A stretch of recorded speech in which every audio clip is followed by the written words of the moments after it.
स्वामी नमो विष्णुपादाय कृष्णप्रेष्ठाय भूतले श्रीमते भक्तिवेदांत स्वामिनिति नामिने नमस्ते सारस्वते देवे गौरवाणी प्रचारिणे निर्विशेषशून्यवादी पाश्चात्यदेशतारिणे वन्देऽहं श्रीगुरो श्रीयुतपदकमलं श्रीगुरोन् वैष्णवांश्च श्रीरूपं साग्रजातं सहगण रघुनाथान्वितं तं सजीवं साद्वैतं सावधूतं परिजनसहितं कृष्णचैतन्यदेवं श्रीराधा कृष्णपादान् सहगण ललिता श्रीकान्वितांश्च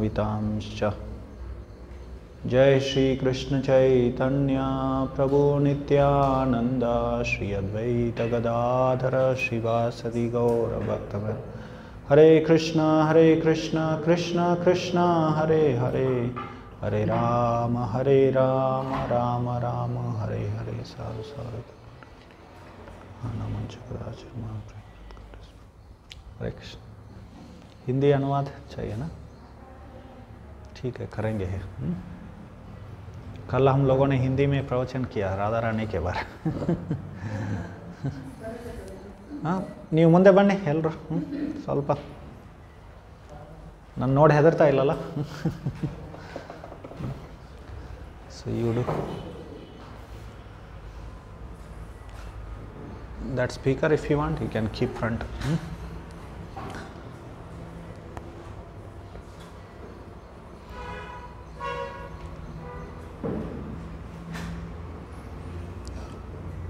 ಒಂದು ಸಣ್ಣ ಪ್ರಾರ್ಥನೆ ಇದೆ, ನಾನು ಹೇಳಿದಾಗ ಹೇಳಿ.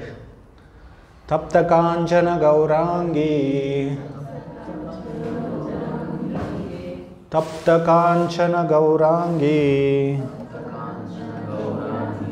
ರಾಧೆ ವೃಂದಾವನೇಶ್ವರಿ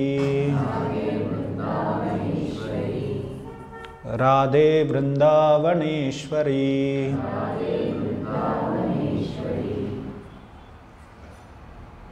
वृषभानुसुते देवी वृषभानुसुते देवी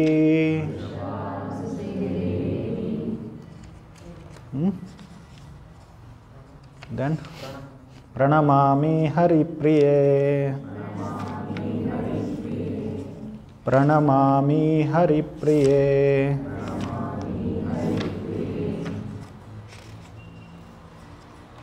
तप्त कांचन गौरांगी राधे वृंदावनेश्वरी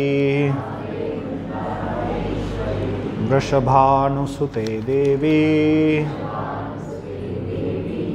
प्रणमामि हरिप्रिये तप्त कांचन गौरांगी राधे वृंदावनेश्वरी वृषभानुसुते देवी प्रणमामि हरिप्रिये तप्त कांचन गौरांगी राधे वृंदावनेश्वरी वृषभानुसुते देवी प्रणमामि हरिप्रिये।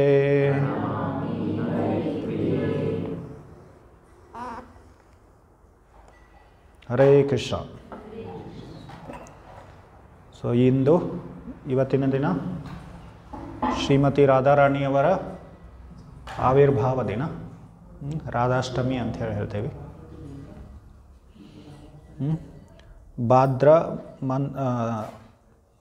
ಈ ಭಾದ್ರ ತಿಂಗಳ ಶುಕ್ಲ ಪಕ್ಷದ ಅಷ್ಟಮಿಯ ದಿನ, ಭಾದ್ರ ಇವತ್ತು ರಾಧಾಷ್ಟಮಿ ಇದು. ಸೊ ರಾಧಾರಾಮನಿ ಯಾರು? ಶ್ರೀಮತಿ ರಾಧಾರಾಣಿ ಯಾರು?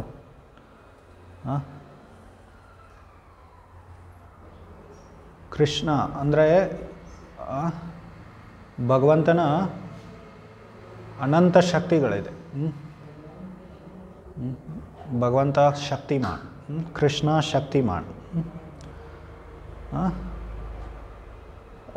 ಆ ಕೃಷ್ಣನಿಗೆ ಈಗ ಉಪನಿಷತ್ಗಳಲ್ಲಿ ಏನು ಹೇಳಿದೆ? ಪರಾಶ ಶಕ್ತಿರ್ ವಿವಿಧೈವ ಶ್ರೂಯತೆ. ಭಗವಂತನ ಅನಂತ ಶಕ್ತಿಗಳಿದೆ ಅಂತ ಹೇಳಿದೆ. ಸಾಮಾನ್ಯವಾಗಿ ನಮ್ಮ ಅದ್ವೈತವಾದಿಗಳು ಶಕ್ತಿಗಳನ್ನು ಅಲ್ಲಗಳೆದ್ಬಿಡ್ತಾರೆ. ಅವರು ಪರಬ್ರಹ್ಮನೇ ಈ ರೂಪದಲ್ಲಿ ಬಂದಿದ್ದಾನೆ ಅಂತ ಹೇಳಿ ಅವರ ವಾದ ಮಾಡ್ತಾರೆ. ಆದರೆ ಈಗ ನಾನು ಆ ಉಪನಿಷತ್ನಿಂದ ಆ ಶಕ್ತಿಗಳ ಬಗ್ಗೆ ಒಂದು ಶ್ಲೋಕವನ್ನು ಅದನ್ನು ಉಲ್ಲೇಖ, ಅದು ಶ್ವೇತಾಶ್ವರ ಉಪನಿಷತ್ನಲ್ಲಿ ಹೇಳಿದೆ. ಪರಾಶ ಶಕ್ತಿರ್ ವಿವಿಧೈವ ಶ್ರೂಯತೆ ಅಂತ. ಪರಾಸ್ಯ ಅಸ್ಯ ಅಂದರೆ ಅದು ಪಾಸಿಟಿವ್ ಕೇಸ್ ಅಂತ ಹೇಳ್ತೀವಿ ನಾವು ಗ್ರಾಮರ್ನಲ್ಲಿ. ಭಗವಂತ ಹೊಂದಿದ್ದಾನೆ, ಈ ಶಕ್ತಿಗಳನ್ನು ಹೊಂದಿದ್ದಾನೆ. ಒಂದು ದೃಷ್ಟಿಯಿಂದ ಶಕ್ತಿ ಮತ್ತು ಶಕ್ತಿಮಾನ್ ನಡುವೆ ಏನು ಭಿನ್ನತೆ ಇಲ್ಲ, ಅದು ಅದ್ರ ಬಗ್ಗೆನೂ ಇದೆ. ಅದಕ್ಕೋಸ್ಕರ ಚೈತನ್ಯ ಮಹಾಪ್ರಭುಗಳು ಅಚಿಂತ್ಯ ಭೇದಾಭೇದ ತತ್ವವನ್ನು ಹೇಳಿದರು. ಸೊ ಭಗವಂತ ಈ ಶಕ್ತಿಗಳನ್ನು ಹೊಂದಿದ್ದಾರೆ. ವಿಷ್ಣು ಪುರಾಣದಲ್ಲಿ ಭಗವಂತನ ಶಕ್ತಿಗಳ ಬಗ್ಗೆ ಇನ್ನೂ ವರ್ಣನೆ ಆಗಿದೆ. ಭಗವಂತನ ಎಲ್ಲ ಶಕ್ತಿಗಳನ್ನು ಆ ಶ್ವೇತಾಶ್ವರ ಉಪನಿಷತ್ನಲ್ಲಿ ಭಗವಂತನ ಎಷ್ಟೊಂದು ಶಕ್ತಿಗಳಿದೆ ಅಂಥೇಳಿ ಹೇಳಿದೆ. ಆ ಎಲ್ಲ ಶಕ್ತಿಗಳನ್ನು 3 ಭಾಗಗಳಾಗಿ ವಿಂಗಡಣೆ ಮಾಡಿದೆ. ವಿಷ್ಣು ಪುರಾಣದಲ್ಲಿ ಅದು ವರ್ಣನೆ ಆಗುತ್ತೆ. ಆ 3 ಶಕ್ತಿಗಳು ಯಾವ್ಯಾವು? ಅಂತರಂಗ ಶಕ್ತಿ, ಬಹಿರಂಗ ಶಕ್ತಿ ಮತ್ತು ತಟಸ್ಥ ಶಕ್ತಿ. ಸೊ ನಾವೆಲ್ಲರೂ ಜೀವಿಗಳೂ ಭಗವಂತನ ಶಕ್ತಿಗಳು, ಜೀವಶಕ್ತಿ ಅಂತ ಹೇಳ್ತಾರೆ. ಆ ಜೀವಶಕ್ತಿ ಅಂದರೆ ಏನು? ಅದಕ್ಕೆ ತಟಸ್ಥ ಶಕ್ತಿ ಅಂತ ಹೇಳ್ತಾರೆ. ತಟಸ್ಥ ಅಂದರೆ ಏನು? ತಟ, ನಾವು ನದಿಯ ತೀರ ಅಂತ ಹೇಳ್ತೀವಲ್ಲ, ಅಥವಾ ಕಡಲು ತೀರ. ತೀರ ಅಂದರೆ ಏನು? ಅದು ನೀರು ಅಲ್ಲ ಅಥವಾ ನೆಲನೂ ಅಲ್ಲ, ಮಧ್ಯದಲ್ಲಿರೋದು. ಅದಕ್ಕೆ ತಟಸ್ಥ ಅಂತೆ. ತಟಸ್ಥ ಅಂದರೆ ಮಧ್ಯ, ಮಧ್ಯದಲ್ಲಿರೋದು. ಇದರ ಅರ್ಥ ಏನು? ಅಂತರಂಗ ಶಕ್ತಿ ಮತ್ತು ಬಹಿರಂಗ ಶಕ್ತಿ, ಈ 3 ಶಕ್ತಿಗಳು ತಟಸ್ಥ ಶಕ್ತಿ. ಬಹಿರಂಗ ಶಕ್ತಿ ಅಂದರೆ ಈ ಭೌತಿಕ ಜಗತ್ತು ಈ ಬಹಿರಂಗ ಶಕ್ತಿಯಿಂದ ನಿರ್ಮಿತವಾಗುತ್ತೆ. ಅದಕ್ಕೆ ಮಾಯಾಶಕ್ತಿ ಅಂತ ಹೇಳ್ತೀವಿ, ಮಾಯೆ ಅಂತ ಹೇಳ್ತೀವಿ ನಾವು. ಅದೇ ದುರ್ಗಾದೇವಿ, ಅದರ ಸ್ವರೂಪ ಯಾರೋ? ದುರ್ಗಾದೇವಿ. ಮತ್ತು ಅಂತರಂಗ ಶಕ್ತಿ ಅದು ಭಗವಂತನ, ಇದಕ್ಕೆ ಬಹಿರಂಗ ಶಕ್ತಿಗೆ ಮಹಾಮಾಯ ಅಂತ ಹೇಳ್ತೀವಿ, ಅಂತರಂಗ ಶಕ್ತಿಗೆ ಯೋಗಮಾಯ ಅಂತ ಹೇಳ್ತೀವಿ. ಆಧ್ಯಾತ್ಮಿಕ ಲೋಕ, ಭಗವಂತನ ಸ್ವರೂಪ ಎಲ್ಲ ಈ ಅಂತರಂಗ ಶಕ್ತಿಯಿಂದ ಆಗಿದ್ದು. ಆ ಅಂತರಂಗ ಶಕ್ತಿ, ಈ ತಟಸ್ಥ ಶಕ್ತಿನೇ ನಾವು ಜೀವಿಗಳು ಏನು? ತಟಸ್ಥ ಶಕ್ತಿಗಳು. ನಾವು ಅಂತರಂಗ ಶಕ್ತಿಯ ಆಶ್ರಯದಲ್ಲಿರ್ತೀವಿ ಅಥವಾ ಬಹಿರಂಗ ಶಕ್ತಿಯ ಆಶ್ರಯದಲ್ಲಿರ್ತೀವಿ. ನಾವೆಲ್ಲರೂ ಈಗ ಮಹಾಮಾಯದ ಪ್ರಭಾವದಲ್ಲಿದ್ದೇವೆ. ಅದಕ್ಕೆ ಈ ಭೌತಿಕ ಜಗತ್ತಿನಲ್ಲಿದ್ದೇವೆ ನಾವು. ಯಾವಾಗ ನಾವು ಅಂತರಂಗ ಶಕ್ತಿಯ ಆಶ್ರಯವನ್ನು ಪಡಿತೀವಿ ಆವಾಗ ನಾವು ಭಗವಂತನ ಧಾಮದಲ್ಲಿ, ಆಧ್ಯಾತ್ಮಿಕ ಲೋಕದಲ್ಲಿ ನಾವು ಪ್ರವೇಶ ಮಾಡ್ತೀವಿ. ಈಗ ಭಗವದ್ಗೀತೆಯಲ್ಲಿ ಮಹಾತ್ಮ ಅಂದರೆ ಯಾರು?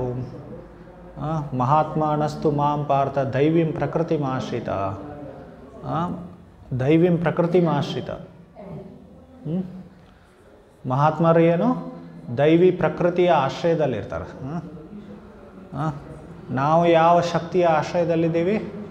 ನಾವು ಈ ಬಹಿರಂಗ ಮಹಾಮಾಯೆ ಶಕ್ತಿಯ ಆಶ್ರಯದಲ್ಲಿದ್ದೀವಿ. ಅದಕ್ಕೆ ನಾವೆಲ್ಲರೂ ದುರಾತ್ಮರು. ನಾವು ಮಹಾತ್ಮ ಮತ್ತು ದುರಾತ್ಮರ ನಡುವೆ ಇದು ಭೇದ. ಈಗ ಎಷ್ಟೋ ಜನ ಮಹಾತ್ಮ ಅಂದ್ಕೊಂಡು ಬಿರುದು ತೊಗೊಂಡು, ಆದರೆ ಅವ್ರಿಗೆ ಆ ಮಹಾತ್ಮ ಶಬ್ದದ ಅರ್ಥನೇ ಗೊತ್ತಿರಲ್ಲ. ಭಗವದ್ಗೀತೆಯಲ್ಲಿ ಇದನ್ನು ವರ್ಣನೆ ಆಗಿದೆ. ಮಹಾತ್ಮ ಅಂದರೆ ಯಾರು ಅಂಥೇಳಿ. ಯಾರು? ಅಂತರಂಗ ಶಕ್ತಿ. ಮತ್ತು ಈ ಅಂತರಂಗ ಶಕ್ತಿಯಲ್ಲಿ ಇನ್ನೂ 3 ಭೇದಗಳಿದೆ, ಪ್ರಭೇದಗಳಿದೆ. ಸಚ್ಚಿತ್ ಆನಂದ ಅಂಥೇಳಿ, ಅಥವಾ ಸಂದಿನಿ, ಸಂವಿತ್ ಮತ್ತು ಲಾದಿನಿ ಅಂಥೇಳಿ 3 ಭೇದಗಳಿದೆ. ಸಂದಿನಿ ಅಂದರೆ ಅದೆಲ್ಲ ಆಧ್ಯಾತ್ಮಿಕ ಲೋಕ, ಭಗವಂತನ ಸ್ವರೂಪ, ಮತ್ತು ಭಗವಂತನ ಎಲ್ಲ ಆಭರಣಗಳು ಎಲ್ಲ ಈ ಸಂದಿನಿ ಶಕ್ತಿಯಿಂದ, ಭಗವಂತನ ಆಸನ, ಭಗವಂತನ ಶಯ್ಯಾಸನ ಎಲ್ಲ ಆಧ್ಯಾತ್ಮಿಕ ಲೋಕ, ಇದು ಸಂದಿನಿ ಶಕ್ತಿ. ಮತ್ತು ಸಂವಿತ್ ಶಕ್ತಿ ಅಂದರೆ ಜ್ಞಾನ ಶಕ್ತಿ. ಅದು ಎಲ್ಲ ವೇದಗಳು ಏನು? ಈ ಸಂವಿತ್ ಶಕ್ತಿಯ ಪ್ರಾಕಟ್ಯ ರೂಪ.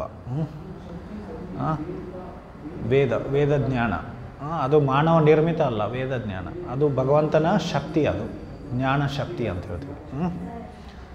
ಸಂವಿತ್ ಶಕ್ತಿ.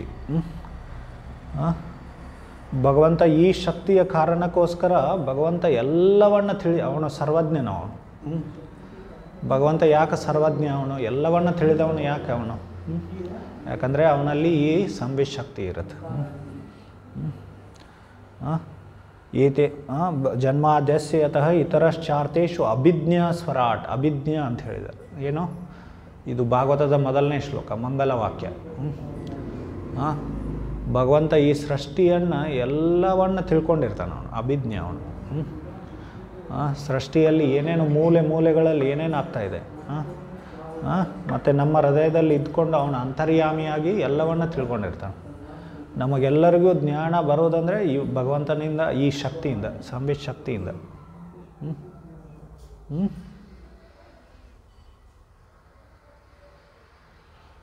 ಭಗವಂತನ ಸಂವಿತ್ ಶಕ್ತಿಯಿಂದ ನಮಗೆ ಎಲ್ಲರಿಗೂ ಈ ಜ್ಞಾನ ಬರುತ್ತೆ. ಅದಾದ ನಂತರ ಮೂರನೇ ಶಕ್ತಿ ಯಾವುದು? ಲಾಧಿನಿ ಅಂಥೇಳಿ. ಲಾಧಿನಿ ಶಕ್ತಿ ಅಂಥೇಳಿ. ಈ ಮೊದಲನೇ ಶಕ್ತಿ ಸಂಧಿನಿ ಅಂತ ಹೇಳಿದೇವಲ್ಲ, ಅದಕ್ಕೆ ಸತ್ ಅಂತ ಹೇಳ್ತಾರೆ. ಆಮೇಲೆ ಸಂವಿತ್ ಶಕ್ತಿಗೆ ಚಿತ್ ಅಂತ ಹೇಳ್ತಾರೆ. ಆಮೇಲೆ ಲಾದಿನಿ ಶಕ್ತಿಗೆ ಆನಂದ ಅಂತ ಹೇಳಿ. ಸೊ ಭಗವಂತ ಯಾವಾಗಲೂ ಆನಂದ ಚಿನ್ಮಯ ರಸ ಅವನು. ಒಂದು ಸಲ ಒಬ್ಬ ಪ್ರಸಿದ್ಧ ಸ್ವಾಮಿಗೆ, ಎಷ್ಟೋ ಸ್ವಾಮಿಗಳು ಏನು ಹೇಳ್ತಾರೆ, ನಾವೆಲ್ಲರೂ ದೇವರು ಅಂತ ಹೇಳ್ತಾರೆ. ಅದೊಂದು ಶ್ಲೋಕ ಇದೆ, ಅಹಂ ಬ್ರಹ್ಮಾಸ್ಮಿ ಅಂಥೇಳಿ. ಆದರೆ ಇನ್ನೊಂದು ಶಬ್ದ ಇದೆ, ಪರಬ್ರಹ್ಮ ಅಂಥೇಳಿ. ಬ್ರಹ್ಮ ಮತ್ತು ಪರಬ್ರಹ್ಮ, ಈ ಎರಡರಲ್ಲಿ ಭೇದ ಇದೆ. ಸೊ ನಾವೆಲ್ಲ ದೇವರಾದರೆ ಇಷ್ಟೊಂದೆಲ್ಲ ಕಷ್ಟಪಡಬೇಕಾಗಿತ್ತ ನಮಗೆ? ಮತ್ತು ಭಗವಂತನಿಗೆ, ದೇವರಿಗೆ ಈಶ್ವರ ಅಂತ ಹೇಳಿದೆ. ಈಶ್ವರ ಅಂದ್ರೇನು? ಎಲ್ಲವನ್ನ ನಿಯಂತ್ರಣ ಮಾಡೋನು, ಅಥವಾ ಪರಮೇಶ್ವರ ಅಂತ ಹೇಳಿದೆ. ಎಲ್ಲವನ್ನ ನಿಯಂತ್ರಣ ಮಾಡೋನು. ನಮಗೆ ನೇಚರ್ಸ್ ಕಾಲ್ ಬಂದರೆ ನಾವು ನಿಯಂತ್ರಣ, ಮಲಮೂತ್ರವನ್ನು ನಿಯಂತ್ರಣ ಮಾಡಲಿಕ್ಕಾಗಲ್ಲ. ಇನ್ನು ಉಳಿದಿದ್ದೇನು, ನಮ್ಮ ದೇಹವನ್ನು ನಮ್ಮ ನಿಯಂತ್ರಣ ಮಾಡಲಿಕ್ಕಾಗಲ್ಲ ನಮಗೆ. ಹೌದಲ್ಲ? ಅದರ ಅರ್ಥ ಏನು? ಅಹಂ ಬ್ರಹ್ಮಾಸ್ಮಿ ಅಂದ್ರೇನು? ನಾನು ಈ ದೇಹವಲ್ಲ, ನಾನು ಆತ್ಮ ಅಂಥೇಳಿ. ಆದರೆ ಇದ್ರ ಮೇಲೆ ಇದಕ್ಕಿಂತ ಹೆಚ್ಚಿನವನು ಯಾರಿದ್ದಾರೆ? ಪರಬ್ರಹ್ಮನಿದ್ದಾನೆ. ಹೌದಲ್ಲ? ಅದಕ್ಕೆ ಈಶ್ವರ, ಕೃಷ್ಣ, ಪರಮ. ಈಶ್ವರ ಪರಮ ಕೃಷ್ಣ, ಪರಮ ಕೃಷ್ಣ, ಪರಮ ಅಂಥೇಳಿ ಶಬ್ದ ಬರುತ್ತೆ. ಅಥವಾ ಅರ್ಜುನ ಕೃಷ್ಣನಿಗೆ ಏನಂಥೇಳಿ ಹೊಗಳಿದ ಭಗವದ್ಗೀತೆಯಲ್ಲಿ 10ನೇ ಅಧ್ಯಾಯದಲ್ಲಿ ಎಲ್ಲ ಶ್ಲೋಕಗಳು ಬರುತ್ತೆ. ಪರಬ್ರಹ್ಮ ಪರಂ ಧಾಮ ಪವಿತ್ರಂ ಅರ್ಜುನ ಉವಾಚ. ಪರಬ್ರಹ್ಮ ಪರಂ ಧಾಮ ಪವಿತ್ರಂ ಪರಮಂ ಭವಾನ್ ಪುರುಷಂ ಶಾಶ್ವತಂ ದಿವ್ಯಂ ಆದಿದೇವಂ ಅಜಂ ವಿಮಂ ಅಂಥೇಳಿ. ಸೊ ಹೀಗೆ ಪರಬ್ರಹ್ಮಣ. ಇನ್ನು ಲಾದಿನಿ ಶಕ್ತಿ ಅಂತಿರುತ್ತೆ. ಲಾದಿನಿ ಶಕ್ತಿ ಏನಂದರೆ ಅದು ಆನಂದದ ಶಕ್ತಿ. ಅದು ಭಗವಂತನಿಗೆ ಆನಂದ ಕೊಡುತ್ತದೆ. ಮತ್ತು ಭಗವದ್ ಭಕ್ತರಿಗೆ ಆನಂದ ಕೊಡುತ್ತೆ. ಭಕ್ತಿಯಲ್ಲಿ ಏನು ಆನಂದ ಸಿಗುತ್ತಲ್ಲ ನಮಗೆಲ್ಲರಿಗೂ, ಅದು ಯಾರಿಂದ ಬರುತ್ತೆ? ಈ ಲಾದಿನಿ ಶಕ್ತಿಯಿಂದ ಬರುತ್ತೆ. ಭಕ್ತಿಯಲ್ಲಿ ಬಿಟ್ಟು ಹೊರಗಡೆ ಏನೂ ಆನಂದ ಇಲ್ಲ. ಈ ಭೌತಿಕ ಜಗತ್ತಿನಲ್ಲಿ ಆನಂದ ಸುಖ ಅನ್ನೋದಿಲ್ಲ. ಅದು ಮೂರ್ಖತನ. ಅದನ್ನು ಹುಡುಕೋದೇನು? ಅದು ಮೂರ್ಖತನ. ಅದು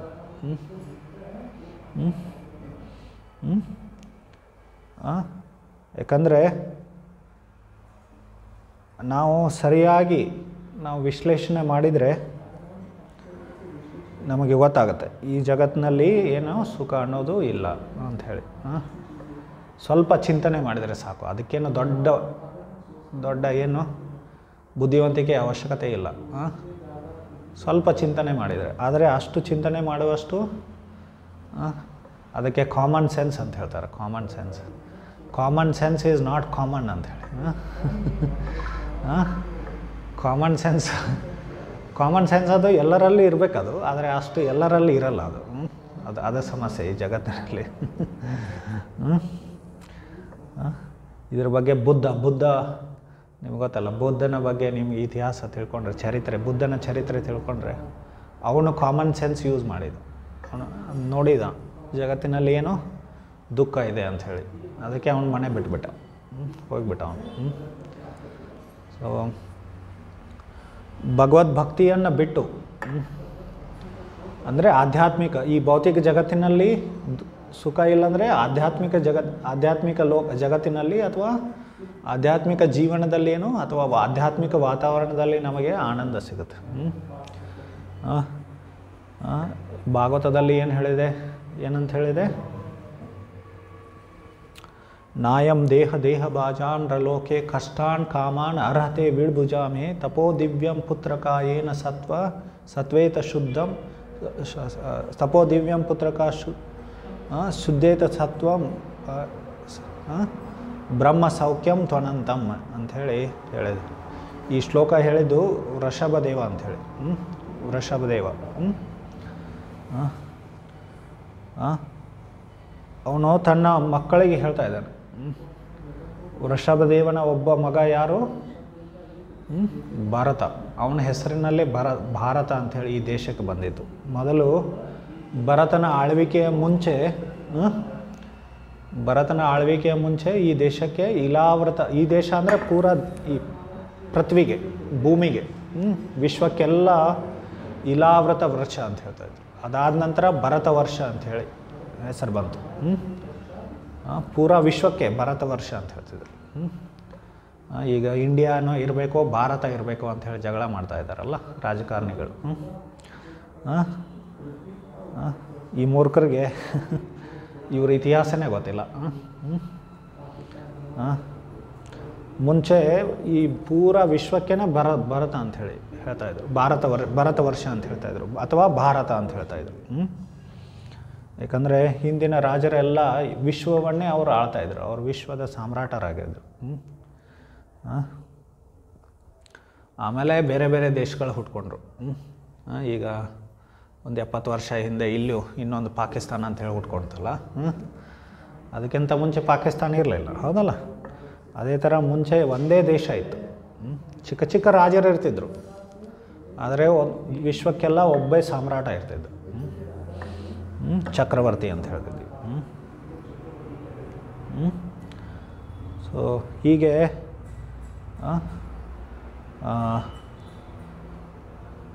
ಆ ವೃಷಭ ಅವ್ರ ಮಕ್ಕಳಿಗೆ ಏನು ಹೇಳ್ತಾ ಇದ್ದಾನೆ? ಬ್ರಹ್ಮ ಸುಖ. ನಾವು ಈ ನಮ್ಮ ನರಜನ್ಮ ಬರೀ ಹಂದಿಗಳು ಮತ್ತು ಎಲ್ಲ ಪಶುಗಳು ಪಡೆಯುವ ಸುಖಕ್ಕಾಗಿ ನಾವು ಏನೋ ಕಷ್ಟಪಡಬಾರ್ದು ನರಜನ್ಮದಲ್ಲಿ. ನಾಯಂ ದೇಹ ಬಾಜಾನ್ ರಲೋಕೆ ಕಷ್ಟಾನ್ ಕಾಮಾನ್ ಅರ್ಹತೆ ವಿಡ್ಭುಜಾಮಿ. ವಿಡ್ಭುಜಾಮ್ ಅಂದರೆ ಮಲವನ್ನು ತಿನ್ನುವ ಹಂದಿಗಳು. ಸೊ ಈ ಭೌತಿಕ ಸಂಸಾರದಲ್ಲಿ ಜನರು ಏನು ಪಡೀಲಿಕ್ಕೆ ಪ್ರಯತ್ನ ಮಾಡ್ತಾ ಇದ್ದಾರಲ್ಲ, ಅದು ಹಂದಿಗಳಿಗೂ ಸಿಗುತ್ತದೆ. ಆಹಾರ, ನಿದ್ರಾ, ಭಯ, ಮೈಥುನ. ಆಹಾರದ ರೂಪ ಬೇರೆ ಇರ್ಬೋದು. ಹಂದಿ ಮಲ ತಿಂದು ಆನಂದ ಪಡಿಬೋದು, ನಾವು ಅದನ್ನೇ ನಾವು ಬೇರೆ ರೀತಿಯಲ್ಲಿ ಅದೇ ಆನಂದವನ್ನು ನಾವು ಪಡಿತೀವಿ. ಸೊ ನಾಯಿಗಳು ರಸ್ತೆ ಮೇಲೆ ಮೈಥುನ ಮಾಡ್ಬೋದು, ನಾವು ಅದನ್ನೇ ದೊಡ್ಡ ದೊಡ್ಡ ಅಪಾರ್ಟ್ಮೆಂಟ್ನಲ್ಲಿ ಅದನ್ನೇ ಮಾಡ್ತೀವಿ. ಸೊ ಇದಕ್ಕೆ ನರಜನ್ಮ ಅಲ್ಲ ಅಂತ ಹೇಳ್ತಾ ಇದ್ದಾನೆ ವೃಷಭ. ಇದು ಏನು ಮಾಡಬೇಕು ನಾವು? ತಪೋ ದಿವ್ಯಂ, ದಿವ್ಯ ತಪಸ್ಸಿನಲ್ಲಿ ತೊಡಗಬೇಕು. ಅದರಿಂದ ನಮಗೆ ನಿಜವಾದ ಬ್ರಹ್ಮ ಸುಖಂ ತ್ವನಂತಂ, ಅನಂತವಾದ ಅಸೀಮಿತವಾದ ಯಾವುದಕ್ಕೆ ಕೊನೆ ಇಲ್ಲ ಅಂಥ ಆಧ್ಯಾತ್ಮಿಕ ಸುಖ ಸಿಗುತ್ತೆ. ಅದಕ್ಕಂತೇಳಿ ಎಲ್ಲರೂ ಸನ್ಯಾಸ ಅಂಥೇಳಿ ಹೇಳ್ತಾ ಇಲ್ಲ, ಎಲ್ಲರೂ ಅದನ್ನು ಪಡಿಬೋದು. ಇದೇ ಭಕ್ತಿ ಮಾರ್ಗ. ಸೊ ಆಧ್ಯಾತ್ಮ ಅಂದರೆ ಆಧ್ಯಾತ್ಮ, ಯೋಗ, ಭಕ್ತಿ ಇವೆಲ್ಲ ಸಮಾನಾಂತರ ಪದಗಳು ಅಷ್ಟೇ. ಯಾಕಂದರೆ ಯಾವುದೇ ಯೋಗ ಅಂದರೆ ಏನು? ಭಗವಂತನ ಜೊತೆ ಸಂಬಂಧವನ್ನು ಸ್ಥಾಪನೆ ಮಾಡೋದು. ಸೊ ಅದನ್ನು ನಾವು ಸರ್ವೋನ್ನತವಾಗಿ ಹೇಗೆ ಮಾಡ್ಬೋದು? ಭಕ್ತಿ ಮಾರ್ಗದಿಂದ ನಾವು ಮಾಡ್ಬೋದು. ಅಥವಾ ಎಲ್ಲ ಯೋಗಿಗಳು ಕೊನೆಗೆ ಭಕ್ತಿಯ ಹಂತಕ್ಕೆ ಬರಬೇಕಾಗತ್ತೆ. ಇದನ್ನು ಹೇಳಿದೆ. ಸೊ ಅದಕ್ಕೋಸ್ಕರ ಕೃಷ್ಣ ಭಕ್ತಿಯನ್ನು ಹೊರಗಡೆ ಸುಖ ಅನ್ನೋದು ಇಲ್ಲ. ಈ ಲಾದಿನಿ ಶಕ್ತಿ ಏನಿದೆ, ಕೃಷ್ಣನಿಗೆ ಆನಂದ ಕೊಡುತ್ತೆ ಮತ್ತು ಕೃಷ್ಣನ ಭಕ್ತರಿಗೆ ಆನಂದ ಕೊಡುತ್ತೆ. ಆ ಲಾದಿನಿ ಶಕ್ತಿನೇ ಶ್ರೀಮತಿ ರಾಧಾರಾಣಿ.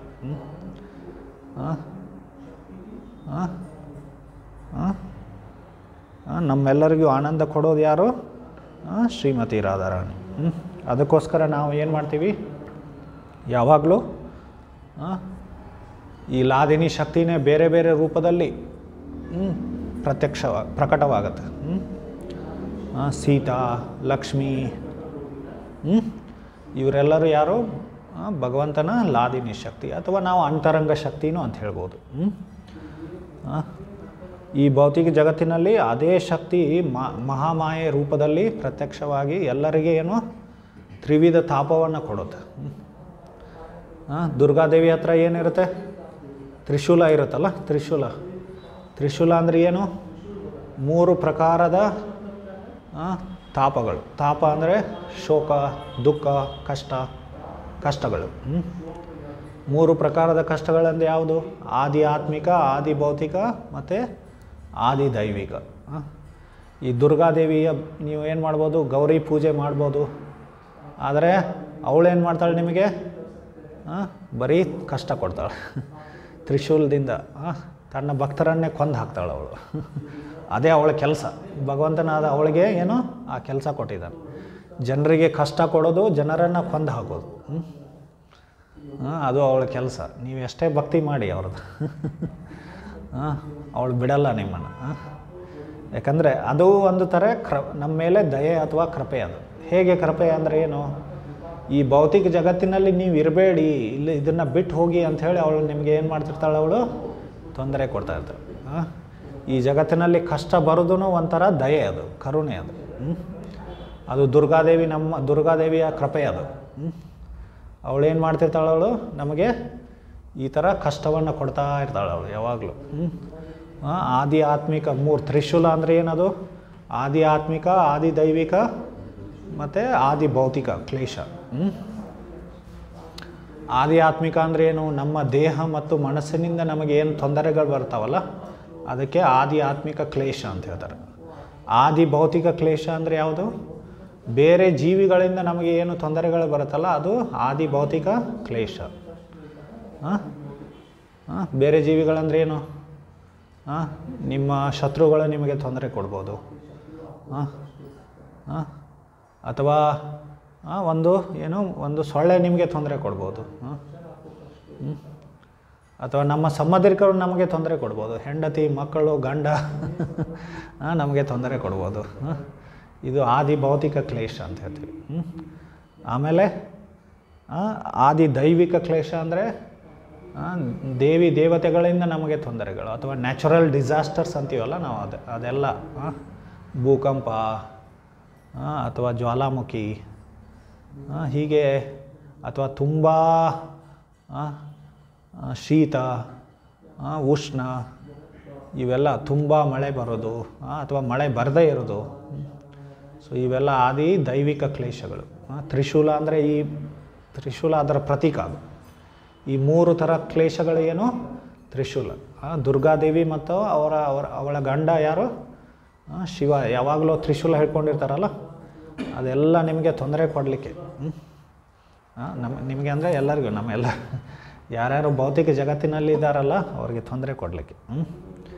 ಸೊ ನೀವು ಎಷ್ಟೋ ಭಕ್ತಿ ಮಾಡಿ, ಅವ್ರ ಭಕ್ತಿ ಮಾಡಿ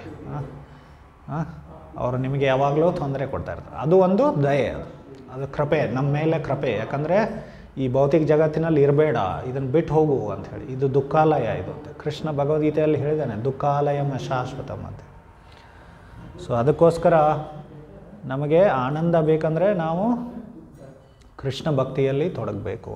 ಅದೇ ಶ್ರೀಮತಿ ರಾಧಾರಾಣಿ ಅಂದರೆ ಆ ಆನಂದದ ಶಕ್ತಿ, ಲಾದಿನಿ ಶಕ್ತಿ ಅಂಥೇಳಿ. ಸೊ ಅವಳು ಬೇರೆ ಬೇರೆ ರೂಪದಲ್ಲಿ, ಲಕ್ಷ್ಮೀ, ಸೀತಾ, ಹೀಗೆ ಬೇರೆ ಬೇರೆ ರೂಪದಲ್ಲಿ ಭಗವಂತನ ಸೇವೆಯಲ್ಲಿ ತೊಡಗಿರ್ತಾಳೆ ಯಾವಾಗಲೂ. ಭಗವಂತನ ಸೇವೆಯಲ್ಲಿ 5000 ವರ್ಷ ಹಿಂದೆ ಕೃಷ್ಣ ಅವತಾರ ಆದಾಗ ಈ ರಾಧಾ ರೂಪದಲ್ಲಿ ಆ ಲಾದಿನಿ ಶಕ್ತಿ, ಭಗವಂತನ ಲಾದಿನಿ ಶಕ್ತಿ ಈ ಪ್ರತ್ಯಕ್ಷವಾಗಿದ್ದು.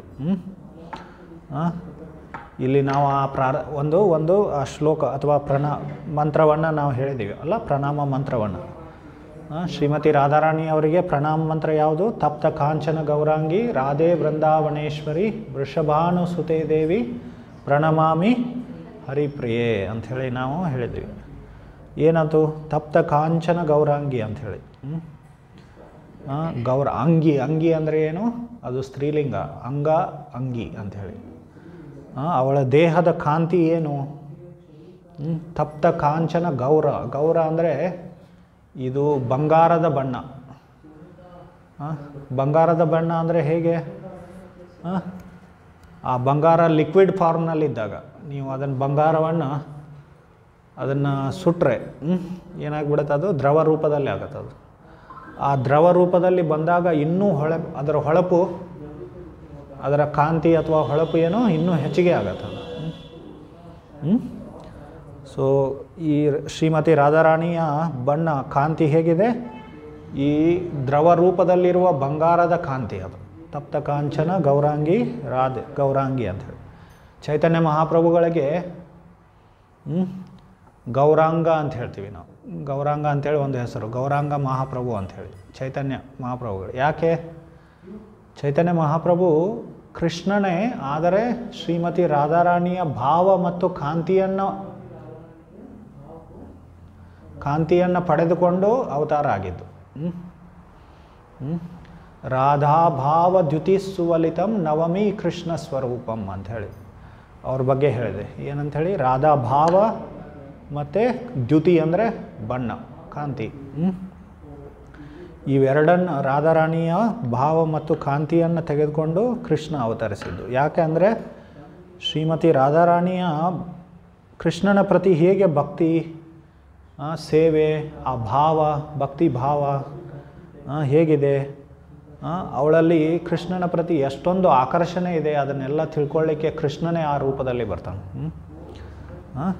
ಅದಕ್ಕೋಸ್ಕರ ಚೈತನ್ಯ ಮಹಾಪ್ರಭುಗಳಿಗೆ ಗೌರಾಂಗ ಮಹಾಪ್ರಭು ಅಂಥೇಳಿ ಹೇಳಿದೆ. ಕೃಷ್ಣ ತಪ್ತ ಕಾಂಚನ ಗೌರಾಂಗಿ ರಾಧೆ ವೃಂದಾವನೇಶ್ವರಿ. ವೃಂದಾವನ ಅಂದರೆ ಏನು? ಅದು ಗೋಕುಲ ವೃಂದಾವನ ಏನದು? ಅದು ಭಗವಂತನ ಧಾಮ. ಅದು ಭಗವಂತ ಅವತಾರ ಆದಾಗ ಅವನ ಧಾಮವನ್ನು ಅದನ್ನು ತಗೊಂಡ್ಕೊಂಡು ಬರ್ತಾನೆ ನಾವು. ಅದರ ಅರ್ಥ ಏನದು? ಈ ಭೌತಿಕ ಜಗತ್ತಿನ ಭೂಗೋಳದ ಭಾಗ ಅಲ್ಲ ಅದು. ಅದು ಒಂದು ಭಾಗ, ಅಂಗ ಅಲ್ಲ ಅದು. ಈ ಪ್ರಳಯ ಆದಾಗ ಈ ಭೌತಿಕ ಜಗತ್ತಿನ ನಾಶ ಆಗುತ್ತೆ, ಆದರೆ ಈ ವೃಂದಾವನ ನಾಶ ಆಗಲ್ಲ.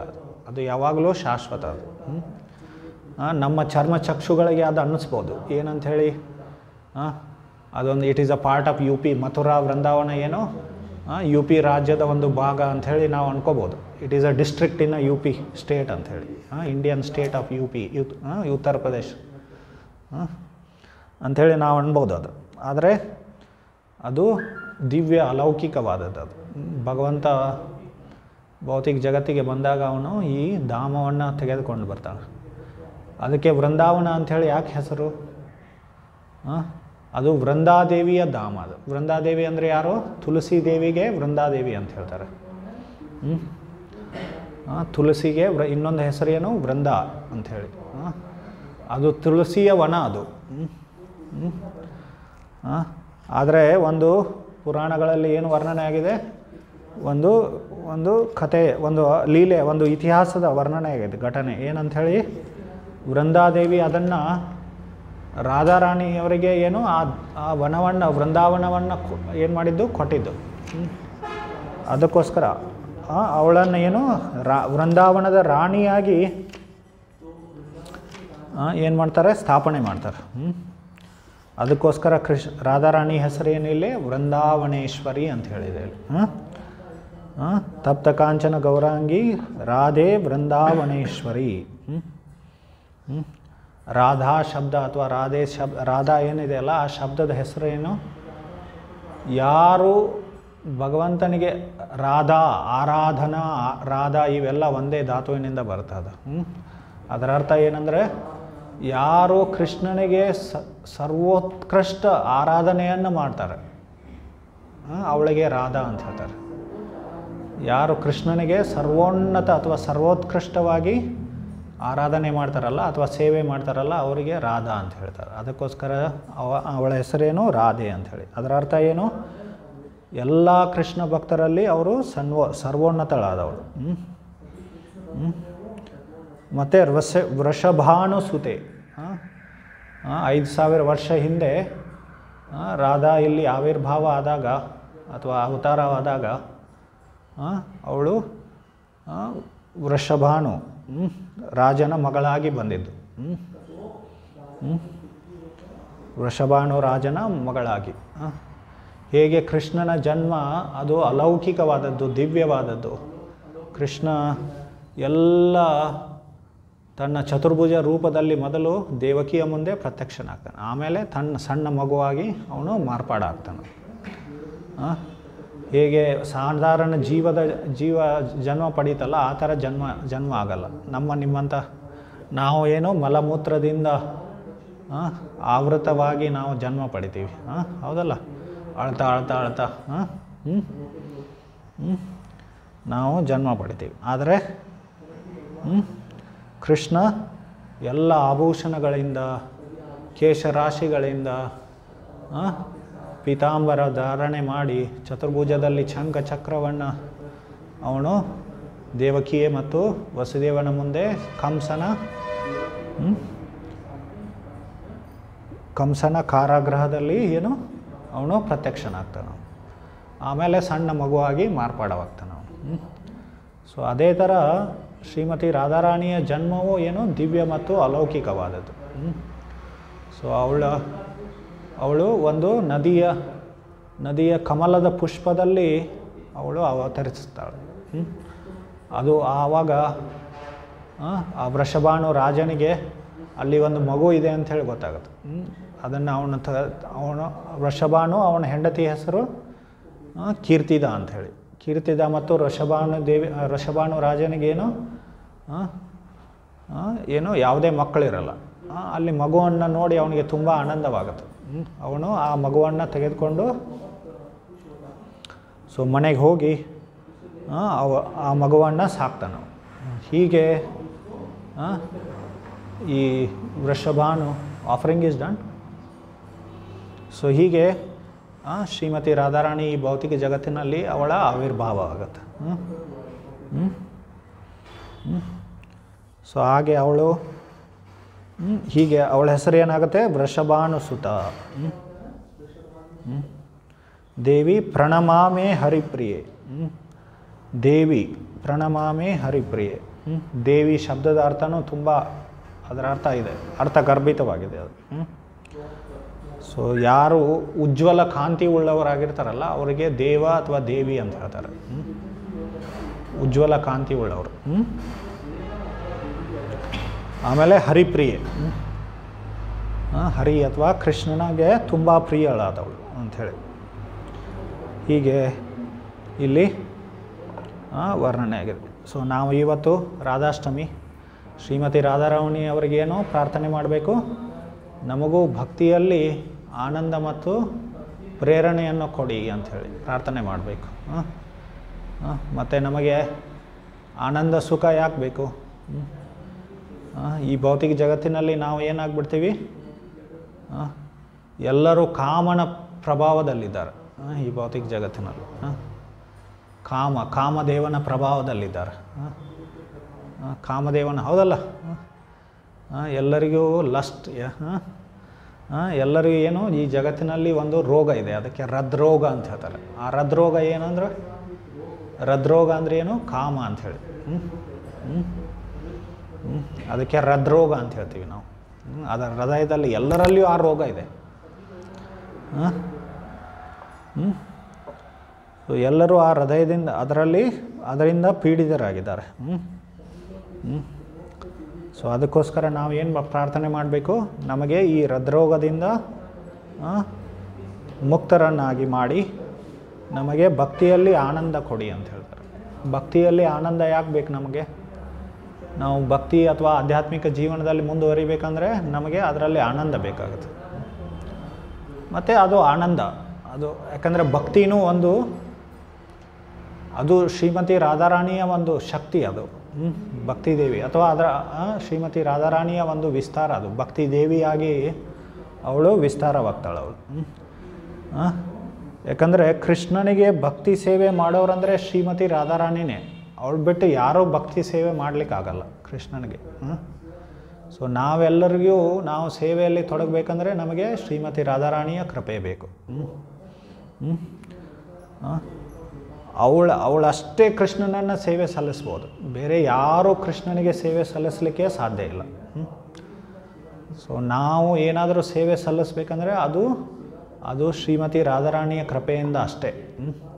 ಸೊ ಅವಳು ಅದು ಒಂದು ಅಥವಾ ಕೃಷ್ಣನ ಸೇವೆ ಅಥವಾ ಭಕ್ತಿ ಅಂದರೆ ಅದು ಒಂದು ಶ್ರೀಮತಿ ರಾಧಾರಾಣಿಯ ಶಕ್ತಿಯಿಂದ ಆಗತ್ತೆ ಅದು.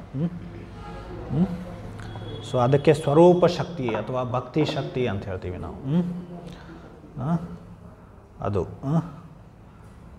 ಅದು ನಮ್ಮ ರೂಪ ಗೋಸ್ವಾಮಿಗಳು ಭಕ್ತಿಯನ್ನು ವರ್ಣನೆ ಮಾಡುವಾಗ ಕೃಷ್ಣಾನುಶೀಲನಂ ಅಂಥೇಳಿ ವರ್ಣನೆ ಮಾಡಿದ್ದಾರೆ. ಆ ಅಣು ಅಂದರೆ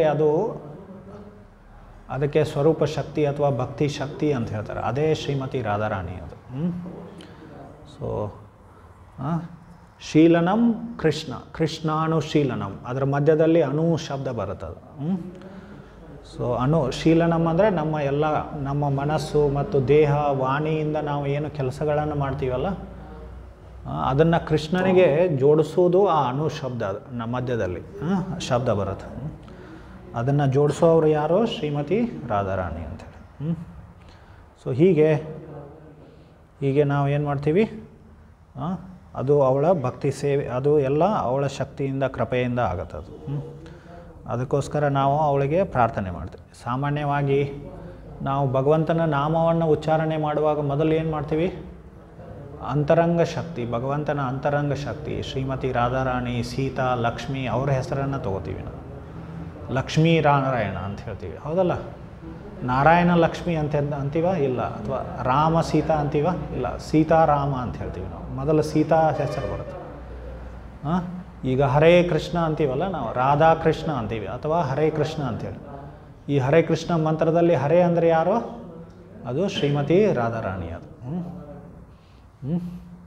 ಹರೇ ಕೃಷ್ಣ, ಹರೇ ಅಂದರೆ ಏನು, ಹರೇ ಶಬ್ದದ ಅರ್ಥ ಹರ ಅಂತ ಹೇಳ್ತೀವಿ. ಹರ ಅಂದರೆ ಶಿವ, ಹರ ಅಂದರೆ ರಾಧಾ. ಅಂತರಂಗ ಶಕ್ತಿ ಅಥವಾ ಲಾದಿನಿ ಶಕ್ತಿ. ಹರೇ ಅಂದರೆ ಅದು ಸಂಬೋಧನ ವಾಚಕ, ಅದನ್ನು ನಾವು ಕರಿತಾ ಇದ್ದೀವಿ. ಹರೇ, ಹೇ ರಾಧೆ ಅಂಥೇಳಿ ಕರಿತಾ ಇದ್ದೀವಿ ನಾವು. ಹೇ ಕೃಷ್ಣ, ಹರೇ ಕೃಷ್ಣ ಅಂದರೆ ಹೇ ರಾಧೆ, ಹೇ ಕೃಷ್ಣ ಅಂಥೇಳಿ ನಾವು ಕರಿತಾ ಇರೋದು, ಭಗವಂತನಿಗೆ ಕರಿತಾ ಇರೋದು ಅಥವಾ ಭಗವಂತನ ಶಕ್ತಿಗೆ ನಾವು ಕರಿತಾ ಇದ್ದೀವಿ. ಸೊ ಮೊದಲು ಯಾಕೆ ಅವರ ಹೆಸರು ತೊಗೋತೀವಿ ನಾವು, ಭಗವಂತನ ಶಕ್ತಿಯ ಹೆಸರು ಯಾಕೆ ತೊಗೋತೀವಿ? ಯಾಕಂದರೆ ನಾವು ಭಗವಂತನ ಕಡೆ ಹೋಗಬೇಕಂದ್ರೆ ಅಥವಾ ಭಗವಂತನ ಕರುಣೆಯನ್ನು ಪಡಿಬೇಕಂದ್ರೆ ಮೊದಲು ಅವನ ಶಕ್ತಿಯ ಕರುಣೆಯನ್ನು ಪಡಿಬೇಕು, ಲಾದಿನಿ ಶಕ್ತಿ. ಸೊ ಹೀಗೆ ನಾವು ಮೊದಲು ಯಾರ ಕೃಪೆಯನ್ನು ಪಡೀಲಿಕ್ಕೆ ಪ್ರಯತ್ನ ಮಾಡ್ತೀವಿ ಯಾವಾಗಲೂ, ಅದು ಲಾದಿನಿ ಶಕ್ತಿ ಅಥವಾ ಶ್ರೀಮತಿ ರಾಧಾರಾಣಿಯನ್ನು ಯಾವಾಗಲೂ ನಾವು ಕರಿತಾ ಇದ್ದೀವಿ ಮೊದಲು. ಅವಳ ಕೃಪೆಯಿಂದ ನಮಗೇನು ಭಗವಂತನ ಕೃಪೆ ಅಥವಾ ಕರುಣೆ ಲಭ್ಯವಾಗುತ್ತೆ. ಹೀಗೆ ಅದಕ್ಕೋಸ್ಕರ ನಾವು ಇವತ್ತಿನ ದಿನ ಇನ್ನೂ ಹೆಚ್ಚು ತೀವ್ರತೆಯಿಂದ ನಾವು ಶ್ರೀಮತಿ ರಾಧಾರಾಣಿಯನ್ನು ನಾವು ಕರಿಬೇಕು. ಸೊ ಈಗ ವೃಂದಾವನದಲ್ಲಿ, ಗೋಕುಲ ವೃಂದಾವನದಲ್ಲಿ ಎಲ್ಲರೂ ಏನು ಯಾವಾಗಲೂ ರಾಧೆ ರಾಧೆ ಅಂತಿರ್ತಾರೆ. ಅಲ್ಲಿ ಎಲ್ಲ ಮರಗಳ ಮೇಲೆ, ಗೋಡೆಗಳ ಮೇಲೆ ಎಲ್ಲ ಕಡೆ ಅವರು ರಾಧೆ ರಾಧೆ ಅಂಥೇಳಿ ಬರೆದಿರ್ತಾರೆ. ನೀವು ಜನರು ಈಗ ಹಾಯ್ ಹಲೋ ಅಂತಾರಲ್ಲ ಇಲ್ಲಿ ಸಂಸಾರದಲ್ಲಿ, ಲೋಕದಲ್ಲಿ ಜನರು, ಅದು ಒಂದು ನಮ್ಮ ಆಂಗ್ಲರ ಬ್ರಿಟಿಷರ ಕೊಡುಗೆ ಭಾರತಕ್ಕೆ, ಹಾಯ್ ಹಲೋ ಅನ್ನೋದು. ಸೊ ಹೀಗೆ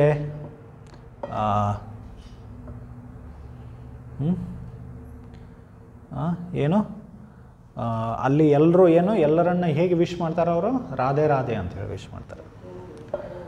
ಸೊ ಸಾಮಾನ್ಯವಾಗಿ ನಾವು ಇಸ್ಕಾನ್ದಲ್ಲಿ ಎಲ್ಲರಿಗೇನು ಹರೇ ಕೃಷ್ಣ ಅಂಥೇಳಿ ವಿಶ್ ಮಾಡ್ತೀವಿ, ಹೌದಲ್ಲ? ಅದರಲ್ಲಿ ಹರೇ ಕೃಷ್ಣದಲ್ಲಿನೂ ನಾವು ರಾಧಾರಾಣಿಯ ಹೆಸರನ್ನು ನಾವು ಉಚ್ಚಾರಣೆ ಮಾಡ್ತಾಯಿದ್ವಿ. ಹರೇ ಅಂದರೆ ರಾಧಾರಾಣಿ. ಈಗ ಪ್ರಭುಪಾದರು ವೃಂದಾವನದಲ್ಲಿದ್ದಾಗೂ ಒಂದೊಂದು ಬಾರಿ ಪ್ರಭುಪಾದರು ವೃಂದಾವನದಲ್ಲಿದ್ದಾಗೂ ಪ್ರತಿದಿನ ಅವರು ಅವ್ರದ್ದೊಂದು ಹವ್ಯಾಸ ಇತ್ತು. ಪ್ರತಿದಿನ ಬೆಳಗ್ಗೆ ಅವರು ಮಾರ್ನಿಂಗ್ ವಾಕಿಗೆ ಹೋಗ್ತಾಯಿದ್ರು. ಅವರು ಶಿಷ್ಯರು ಕರ್ಕೊಂಡು ಹೋಗ್ತಾಯಿದ್ರು. ಆವಾಗ ಅವರು ಎಷ್ಟೋ ವಿಷಯಗಳ ಬಗ್ಗೆ, ಆಧ್ಯಾತ್ಮಿಕ ವಿಷಯಗಳ ಬಗ್ಗೆ ಚರ್ಚೆ ಮಾಡ್ತಾಯಿದ್ರು. ಪ್ರಭುಪಾದರ ಎಲ್ಲ ಮಾರ್ನಿಂಗ್ ವಾಕ್, ಅವರ ಸಂವಾದಗಳು ಏನಿದೆಯಲ್ಲ ಅದು ಏನೋ ರೆಕಾರ್ಡ್ ಆಗಿದೆ. ಮಾರ್ನಿಂಗ್ ವಾಕ್ ಕನ್ವರ್ಸೇಷನ್ಸ್ ಅಂತೇಳಿ ಅದು 37 ಸಂಪುಟಗಳಲ್ಲಿ ಅದನ್ನು ಏನು ಮಾಡಿದ್ದಾರೆ, ಅದನ್ನು ಪಬ್ಲಿಷ್ ಮಾಡಿದ್ದಾರೆ. 37 ಸಂಪುಟಗಳಲ್ಲಿ ಪ್ರತಿಯೊಂದು ಅವರ ಕನ್ವರ್ಸೇಷನ್ಸ್, ಸಂವಾದಗಳು, ಮಾರ್ನಿಂಗ್ ವಾಕ್. ಸಾಮಾನ್ಯವಾಗಿ ವೃಂದಾವನದಲ್ಲಿ ಅವರು ಮಾರ್ನಿಂಗ್ ವಾಕಿಗೆ ಹೋದಾಗ ಆವಾಗ ಅಲ್ಲಿ ವ್ರಜವಾಸಿಗಳು, ಆ ವೃಂದಾವನದ ವಾಸಿಗಳಿಗೆ ವ್ರಜವಾಸಿ ಅಂತ ಹೇಳ್ತಾರೆ. ವೃಂದಾವನದ ಇನ್ನೊಂದು ಹೆಸರು ಬ್ರಜ ಅಂಥೇಳಿ. ಆ ಬ್ರಜವಾಸಿಗಳು ಅವರಿಗೆ ರಾಧೆ ರಾಧೆ ಅಂಥೇಳಿ ಅವ್ರು ಏನು ಮಾಡ್ತಿದ್ರು, ವಿಶ್ ಮಾಡ್ತಾಯಿದ್ರು. ಆವಾಗ ಪ್ರಭುಪಾದರ ಹೇಗೆ ರಿಪ್ಲೈ ಮಾಡ್ತಿದ್ರು, ಹೇಗೆ ರಿಪ್ಲೈ ಮಾಡ್ತಿದ್ರು? ಮತ್ತು ರಾಧೆ ರಾಧೆ ಅಂಥೇಳಿ ರಿಪ್ಲೈ ಮಾಡ್ತಿದ್ರ? ಇಲ್ಲ, ಹರೇ ಕೃಷ್ಣ ಅಂಥೇಳಿ ರಿಪ್ಲೈ ಮಾಡ್ತಿದ್ರು. ಯಾಕಂದರೆ ನಾವು ಎಲ್ಲರೂ ಚೈತನ್ಯ ಮಹಾಪ್ರಭುಗಳು ಈ ಹರೇ ಕೃಷ್ಣ ಮಂತ್ರವನ್ನು ಹೇಳಿಕೊಟ್ರು. ಅದರಲ್ಲಿ ರಾಧಾ ಬಂದವು, ರಾಧಾನ ಹೆಸರು ಬಂದವು. ಹರೇ ಅಂದರೆ ರಾಧಾನೇ.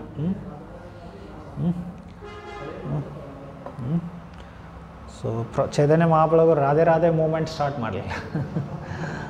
ಅವರು ಹರೇ ಕೃಷ್ಣ ಮೂಮೆಂಟ್ ಸ್ಟಾರ್ಟ್ ಮಾಡಿದರು. ಹರೇ ಕೃಷ್ಣ ಆಂದೋಲನ ಹೀಗೆ.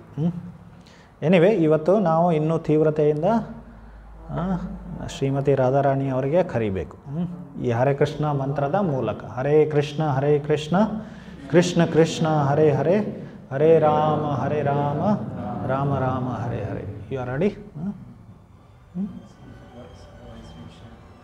ಠೀಕ್. ಒಂದೆರಡು ಗೀತೆಗಳಿದೆ, ಅದರ ಅರ್ಥ ನಾವು ಚರ್ಚೆ ಮಾಡೋದು ಬೇಡ, ಯಾಕಂದರೆ ಟೈಮ್ ಇಲ್ಲ ಇವತ್ತು. ನನಗೆ ಅದನ್ನು ಚರ್ಚೆ ಮಾಡೋ ಇಷ್ಟ ಇತ್ತು, ಆದರೆ ನೋಡೋಣ. Can you summon off the lights there? ಆ ಲೈಟ್ ಆಫ್ ಮಾಡಿಬಿಡಿ, ಯಾಕಂದರೆ ಇದು projector. That curtain also must B.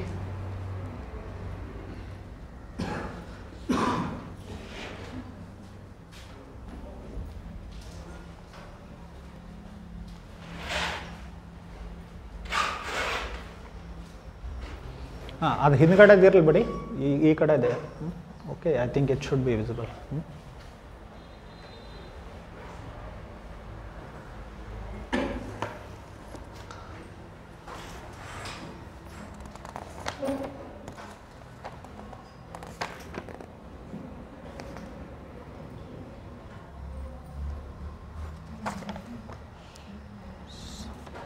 So ಒಂದು ಗೀತೆ ರೂಪ ಗೋಸ್ವಾಮಿಗಳವರು ಏನು ಮಾಡಿದ್ದು, ಬರೆದದ್ದು. ಸೊ ರೂಪ ಗೋಸ್ವಾಮಿಗಳು 16ನೇ ಶತಮಾನದಲ್ಲಿ ಒಬ್ಬ ದೊಡ್ಡ ಆಚಾರ್ಯರು, ದೊಡ್ಡ ಸಂತರು, ಪ್ರಕಾಂಡ ಪಂಡಿತರು. ಅವರ ಲೇಖನಗಳು, ಗೀತೆಗಳು ತುಂಬ ಅದ್ಭುತವಾಗಿದೆ. ಅವರು ಸಂಸ್ಕೃತ ಭಾಷೆಯಲ್ಲೇ ಬರೆದರು, ಕನ್ನಡ ಬರಲಿಲ್ಲ. ಅವರು ಕರ್ನಾಟಕದವರೇ. ಅವರಲ್ಲ, ಅವರ ಮೂಲ ವಂಶಜರು. ಒಂದು 8-10 ಪೀಳಿಗೆ ಹಿಂದೆ ಅವರು ಕರ್ನಾಟಕದಿಂದ ಎಲ್ಲಿಗೆ, ಬಂಗಾಲಕ್ಕೆ ಮೈಗ್ರೇಟ್ ಆಗಿದ್ದರು. ಆದರೆ ಅವರು ಹೆಚ್ಚಾಗಿ ವೃಂದಾವನದಲ್ಲೇ ಅವರು ವಾಸ ಮಾಡಿದರು. ಹಿಂದಿ ಹಿಂದಿ ಹಿಂದಿ ಬಾಜು ಮೇ ठीक है. ಇದು ಸಿಂಪಲ್ ಇದೆ. Where is a mridanga players? Call Masudan pro कर रहे हैं.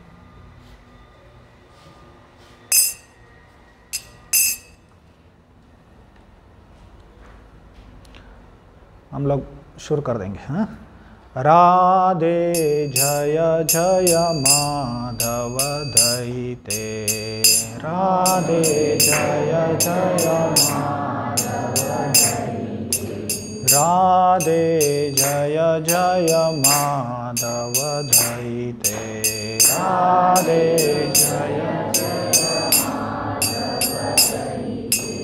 गोकुल तरुणी मंडल महिते गोकुल तरुणी मंडल महिते गोकुल तरुणी मंडल महिते गोकुल तरुणी मंडल महिते राधे जय जय माधव दयिते राधे जय जय माधव दयिते दामोदर रति वर्धन वेशे दामोदर रति वर्धन वेशे हरिनिष्कुट वृंदा विपिनेशे हरिनिष्कुट वृंदा विपिनेशे हरिनिष्कुट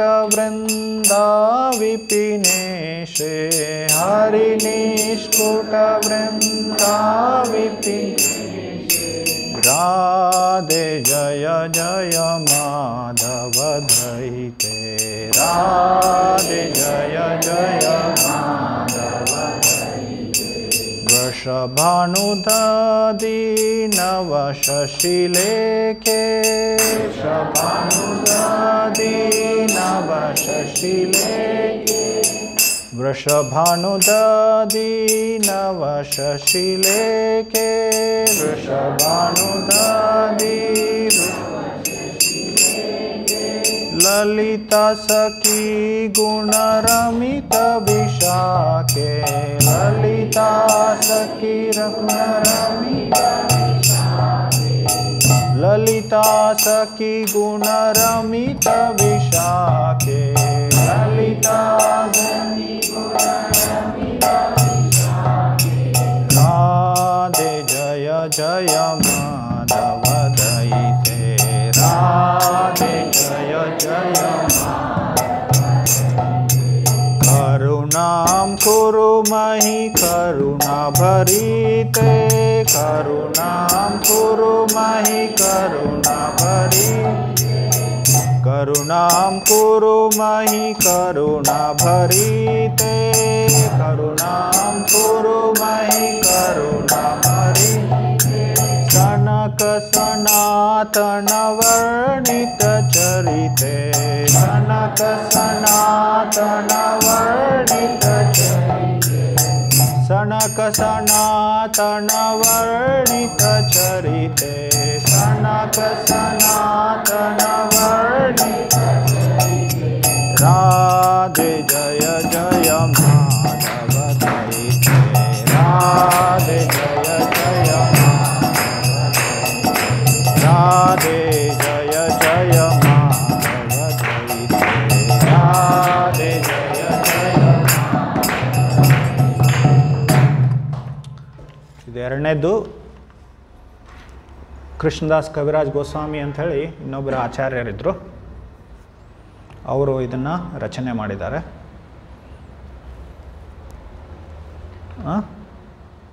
ಇದು ಅವರ ಒಂದು ಗ್ರಂಥ ಗೋವಿಂದ ಲೀಲಾಮೃತದಲ್ಲಿ ಬರುತ್ತೆ ಇದು ಇದನ್ನು ಆ್ಯಕ್ಚುಲಿ ಇದೆರಡು ಒಂದು ಸಂವಾದ ನಡೆದಿರುತ್ತೆ ಇದು ಶುಕ ಮತ್ತು ಶಾರಿ ಅಂಥೇಳಿ ಎರಡು ಗಿಳಿ ಪ್ಯಾರೆಟ್ ಅಂತೀವಲ್ಲ ಎರಡು ಪ್ಯಾರೆಟ್ ನಡುವೆ ಸಂವಾದ ನಡೆದಿದೆ ಶುಕ ಅದು ಶ್ರೀಮತಿ ರಾಧಾರಾಣಿ ಅದು ಮೇಲ್ ಪ್ಯಾರೆಟ್ ಅದು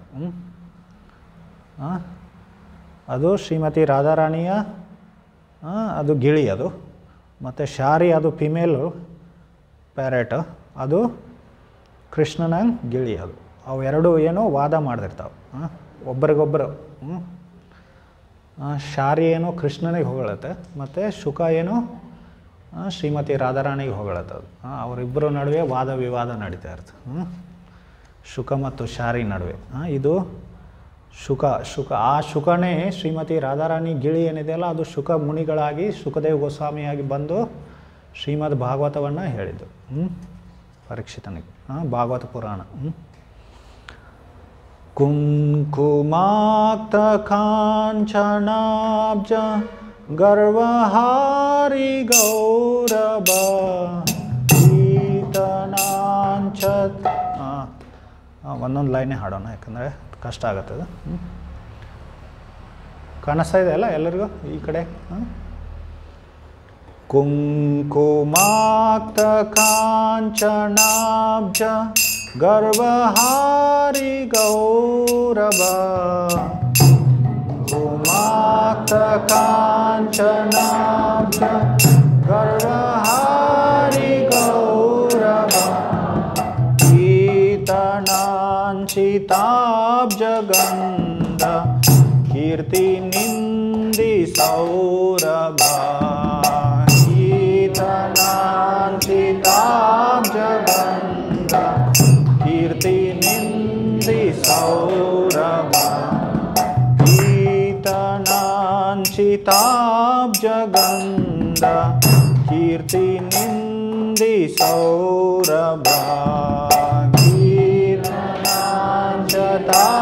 ಈತನಾಂಚಿತಾಬ್ಜಗಂಧ ಕೀರ್ತಿ ನಿಂದಿ ಸೌರಭ ವಲ್ಲಭೇಶ ಸೂನು ಸರ್ವ ವಾಂಛಿತಾರ್ಥ ಸಾಧಿಕಾ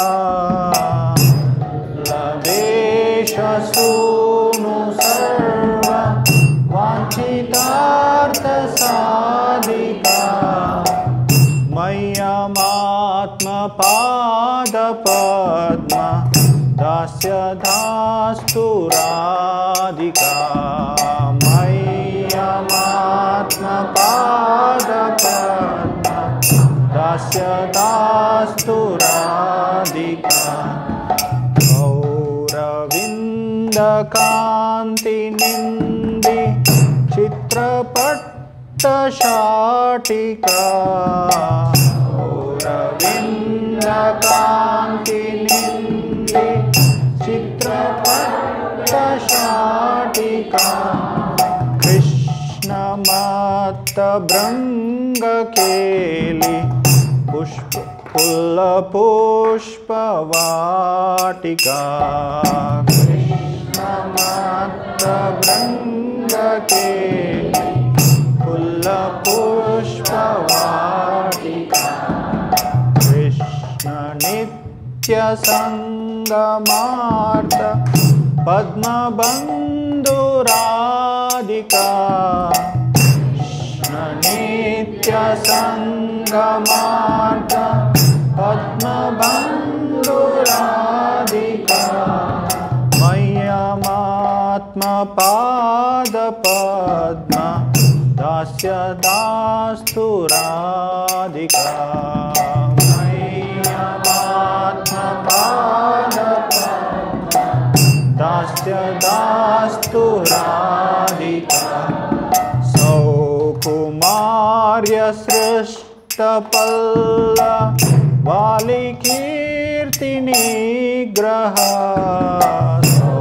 ಸೌಕುಮಾರ್ಯ ಸೃಷ್ಟಪಲ್ಲ ವಾಲಿಕೀರ್ತಿ ನಿಗ್ರಹ ಚಂದ್ರ ಚಂದನೋತ್ಪಲೇಂದು ಸೇವ್ಯ ಸೀತಿ ವಿಗ್ರಹ ಚಂದ್ರ ಚಂದನೋತ್ಪಲೇಂದು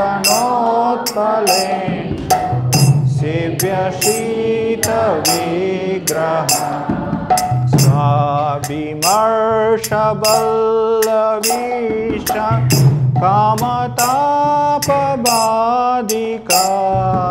ಸ್ವಾಭಿಮರ್ಷ ಬಲ್ಲವೀಶ ಕಾಮತಾಪಬಾಧಿಕಾ ಮಯ್ಯಮಾತ್ಮ ಪಾದ ಪದ್ಮ ದಾಸ್ಯಧಾಸ್ತು ರಾಧಿಕಾ ಮಯ್ಯಮಾತ್ಮ ಪಾದ ಪದ್ಮ ದಾಸ್ಯಧಾಸ್ತು ರಾಧಿಕಾ ವಿಶ್ವವೃಂದ್ಯ ಯೌವತಾಭಿ ವಂದಿತಾಪಿ ರಮಾ ವಿಶ್ವವೃಂದ್ಯ ಯೌವತಾಭಿ ವಂದಿತಾಪಿ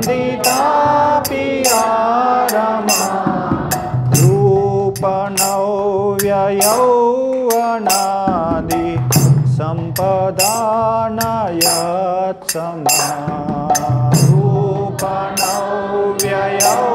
रूपनव्ययौवतापि सम्पदादियत्समा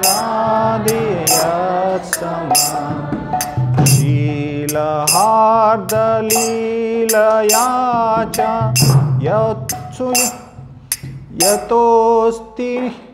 यतोस्ति न शीलहार्दलीलया च सा यतोस्ति नाधिका शीलहार्दलीलया च सा यतोस्ति नाधिका मय्यमात्मपादपद्मा दास्य दास्तु राधिका मय्यमात्मपादपद्मा दास्य दास्तु राधिका रासलास्य गीतनर्मा सत्कलाली पंडिता रासलास्य गीतनर्मा सत्कलाली पंडिता प्रेमरम्य रूपवेश सद्गुणाली मंडिता प्रेमरम्य रूपवेश सद्गुणाली मंडिता विश्वनव्य गोपयोषि दालितोऽपि यादिका विश्वनव्य गोपयोषि दालितोऽपि यादिका मय्यमात्मपादपद्मा दास्य दास्तु राधिका मय्यमात्मपादपद्मा दास्य दास्तु राधिका नित्यनव्यरूपकेली कृष्ण भाव संपदा नित्यनव्यरूपकेली कृष्ण भाव संपदा कृष्ण राग बंद गोप यौवतेषु कंपदा कृष्ण राग बंद गोप यौवतेषु कंपदा कृष्ण रूप वेश केली लग्न सत्समाधिका कृष्ण रूप वेश केली लग्न सत्समाधिका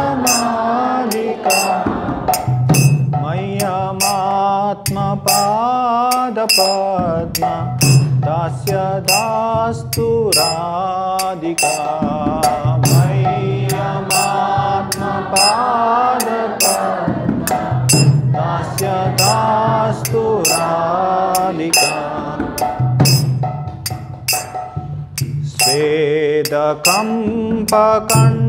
स्वेदकम्पकण्टकाशु गद्गदादिसञ्चिता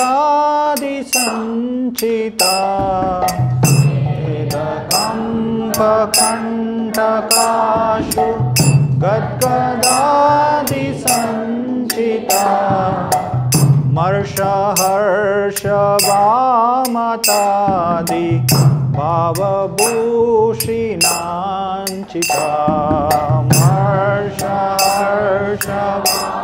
मर्षहर्षवामतादि भावभूषणाञ्चिता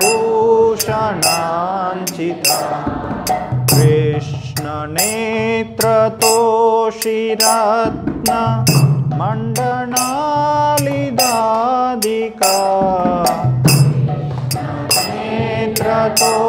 नेत्रतोषिरत्न मण्डनालिदादिका मय्यमात्मपादपद्मा पद्मा दास्य दास्तु राधिका मह्यमात्मदास्य दास्य दास्तु राधिका यक्षणार्ध कृष्ण विप्र योग संततोदिता यक्षणार्ध कृष्ण विप्र योग संततोदिता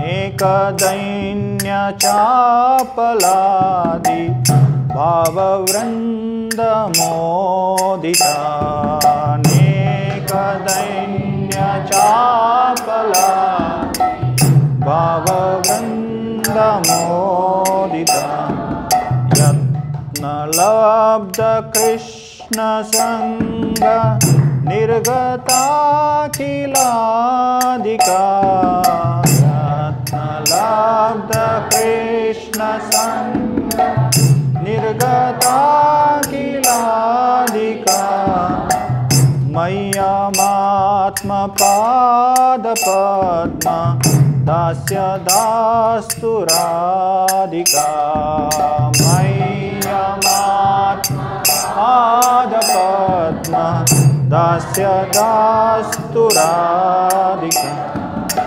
अष्टकेन यस्त्वनेन नैति कृष्ण वल्लभाम् अष्टकेन यस्त्वनेन नैति कृष्ण वल्लभाम् दर्शनेऽपि शैलजादि योषिदालि दुर्लभम् दर्शनेऽपि शैलजादि योषिदालि दुर्लभम् कृष्ण संगनन्दितात्मा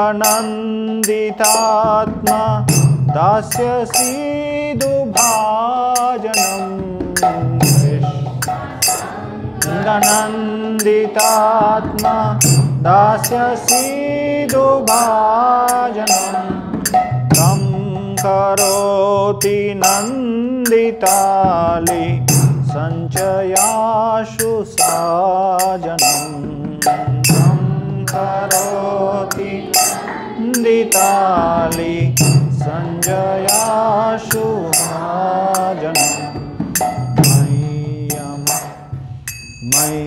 मह्यमात्मपादपद्मा दास्य दास्तु राधिका मह्यमात्मपादपद्मा दास्य दास्तु